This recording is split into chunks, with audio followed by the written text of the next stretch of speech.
السلام علیکم ورحمۃ اللہ۔ اعوذ باللہ من الشیطان الرجیم، بسم اللہ الرحمن الرحیم۔ آج کی آیت سورہ فاتحہ آیت نمبر 3۔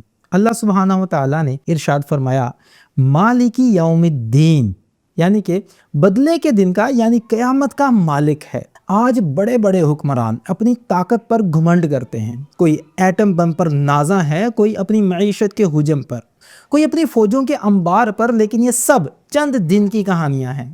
تاریخی گرد میں یہ سب تاج و تخت دفن ہو جائیں گے اور قیامت والے دن صرف اور صرف اللہ سبحانہ و تعالی ہی کی بادشاہت گونجے گی۔ ظالم طاقتیں آج معصوموں کا خون بہا رہی ہیں۔ فلسطین، کشمیر اور شام کے مظلوم چیخ رہے ہیں، لیکن عالمی عدالتیں اندھی بنی ہوئی ہیں، اقوام متحدہ بہری ہو چکی ہے۔ یہ آیت اعلان کرتی ہے کہ انصاف صرف اللہ سبحانہ و تعالی کے دربار میں ہوگا۔ وہاں نہ کوئی اسرائیل کی پشت پر کھڑا ہوگا، نہ کوئی امریکہ کی وکالت کرے گا، اور نہ کوئی طاقتور کی ڈھال بنے گا۔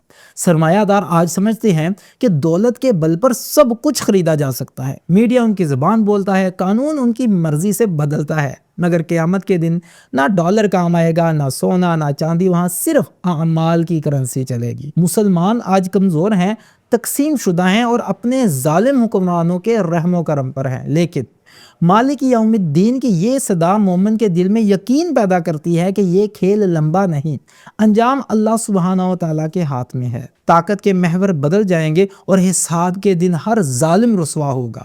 یہ آیت صرف ڈراوا نہیں بلکہ تسلی بھی ہے، مظلوم کے لیے پیغام ہے کہ تمہاری خاموش چیخیں رائیگاں نہیں جاتی۔ رب کے ہاں ایک دن مقرر ہے جہاں انصاف پورا ہوگا اور جہاں کوئی بھی حق دبا نہ سکے گا۔ لہٰذا ہمیں چاہیے کہ ہم اس حقیقت کو سمجھیں کہ دنیا کی سیاست اور معیشت کے فریب میں مت پڑے۔ اصل بادشاہت صرف اللہ سبحانہ و تعالیٰ کی ہے۔